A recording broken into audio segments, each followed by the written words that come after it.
இன்னைக்கு creatine omega 3 பத்தி சொல்லிடுறேன். யாருக்கு வேணும், யாருக்கு வேண்டாம், அதுக்கு என்ன ஃபுட் எடுத்துக்கலாம், இது இம்பார்ட்டன்ட் தானா, எல்லாம் ஈஸியா நான் சொல்லிடுறேன். தயவு செய்து குழப்பம்னு குழப்பிட்டு இருக்காதீங்க. First creatine. இப்ப பாருங்க, நான் ஒர்க் அவுட் பண்ணிருக்கேன்னா என்னால புஷ் பண்ண முடியல, எனர்ஜி இல்ல, இந்தா வச்சுக்கோ.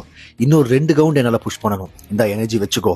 இன்னும் 2 கவுண்ட் புஷ் பண்ணணும், இந்த வச்சுக்கோ. இவ்வளவுதான். இதுதான் கிரியேட்டின் பண்ணும். இது எங்க மசில் ஒர்க் பண்ணும், ஐ மீன் பிரேக் டவுன் பண்ணா அதை ரெக்கவரிக்கு நீங்க எவ்வளவு ப்ரோட்டீன் எடுக்கிறீங்க, எவ்வளவு நேரம் தூங்குறீங்க, ஸ்ட்ரென்த் ட்ரைனிங் எந்த அளவுக்கு புஷ் பண்றீங்க, கேலரிஸ் இன்டேக் எவ்வளவு எடுக்கிறீங்க, இதை பொறுத்து தான் மசில் குரோத்தே தவிர கிரியேட்டின் வச்சு மட்டும் கிடையாது. கிரியேட்டின் இல்லாமலும் மசில் பில்ட் பண்ணலாம். யார் சொன்னது கிரியேட்டின் இல்லாம பில்ட் பண்ண முடியாது?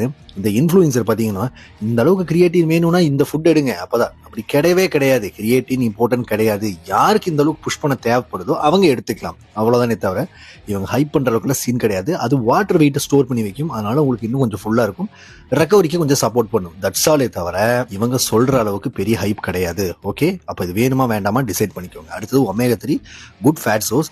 நான் ப்ரோட்டீனுக்கு சிக்கன் எடுத்துக்கிட்டு இருக்கேன், நான் ஃபிஷ் மட்டும் எடுக்கிறது இல்லைன்னா நீங்க ஒரு நாளைக்கு ஒரு கேப்சூல் 1000 mg எடுத்துக்கலாம். இல்ல நான் ஃபிஷ் எடுத்துக்கிட்டு இருக்கேன் அப்படின்னா நீங்க ஒமேகா 3 தனியா வாங்க வேண்டிய அவசியம் கிடையாது. அது brain health, joint health, so நல்ல ஒரு ஒரு ஒரு பெஸ்ட் பெனிஃபிட்டான ஒரு விஷயம் ஒமேகா 3. அப்ப அது டேம் ஃபிஷ் எடுக்கலாமா, சீ ஃபிஷ் எடுக்கலாமான்னு கேட்டா, டேம் ஃபிஷ்ல இருக்கிற ஒமேகா 3 சீ கம்பேர் பண்ணி ரொம்ப கம்மியா இருக்கும். 3 மடங்கு கொஞ்சம் சீ ஃபிஷ் அதிகமா இருக்கும். அப்படிங்கும்போது சீ ஃபிஷ் பெட்டர்.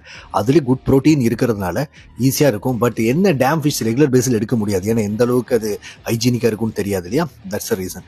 ஸோ கிரியேட்டின் அப்படிங்கிறது தேவையில்லை. ஒமேகா 3 ஃபுட்ல இருந்து ரீப்ளேஸ் பண்ணிக்கலாம். அப்படிங்கும்போது இது வேணும் வேண்டாங்கிறது நீங்க டிசைட் பண்ணுங்க. இன்னொருத்தர் புஷ் பண்ற அளவுக்கு வச்சுக்காதீங்க. இதுக்கு மேலேயும் காசு வேஸ்ட் பண்ணணும்னா வேஸ்ட் பண்ணிக்கோங்க, நான் பொறுப்பு இல்லை.